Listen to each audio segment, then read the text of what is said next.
అందరికీ నమస్కారం. Paper mill కార్మికుల సమస్యలపైన యువజన విభాగం రాష్ట్ర అధ్యక్షులు జక్కంపూడి రాజా గారు గడిచిన 9 రోజులుగా చేస్తున్నటువంటి కార్యక్రమాలన్నీ కూడా మనం గమనిస్తూనే ఉన్నాం.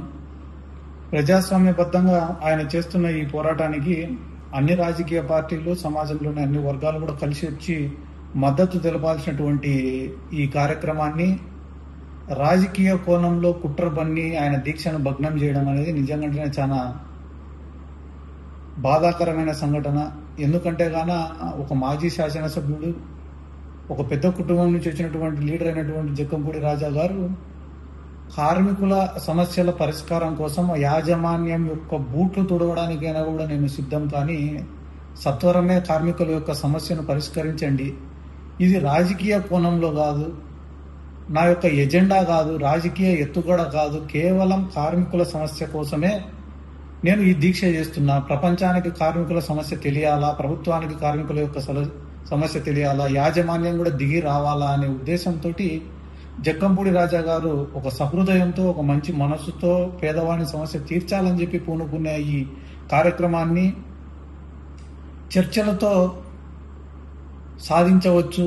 చర్చలతో పరిష్కారం అయ్యేటటువంటి ఈ సమస్యను కూడా దాదాపుగా ఏదో తీవ్రవాదుల్ని అరెస్టు చేసినట్ల, ఏదో రౌడీ సీటర్లను అరెస్టు చేసినట్ల 150 మంది పోలీసులు తెల్లవారుజామున 3 గంటలకు వచ్చి జక్కంపూడి రాజా గారిని హౌస్ అరెస్టు చేసి పేపర్ మిల్లు ప్రాంగణంలో ఎవరు ఉండకూడదని చెప్పి హుకుం జారీ చేసి జక్కంపూడి రాజా గారి అనుచరులను ఒక 50 మందిని స్టేషన్కు తరలించి వాళ్ళను కూడా ప్రివెంటివ్ అరెస్టు చేయడం అనేది నిజంగానే చాలా బాధాకరమైన సంఘటన. ప్రజాస్వామ్యంలో ప్రజల తరపున పోరాడడానికే ప్రతిపక్షాలు కానీ, రాజకీయ పార్టీలు కానీ, ప్రజా సంఘాలు కానీ ఉండేది.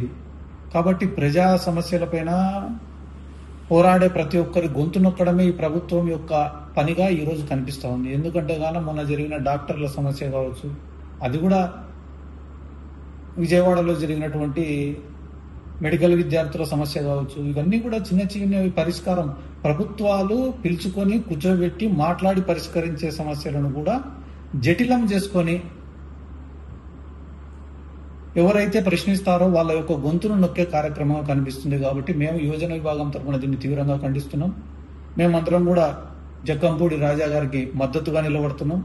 ఫ్యూచర్లో ఆయన ఈ కార్మికుల సమస్యలపైన ఏ నిర్ణయం తీసుకున్నా రాష్ట్ర వ్యాప్తంగా ఉండేటటువంటి యువజన విభాగం మొత్తం ఆయనకు మద్దతుగా నిలబడాలని చెప్పి ఈరోజు పిలుపునిస్తూ సెలవు తీసుకుంటాం. Thank you.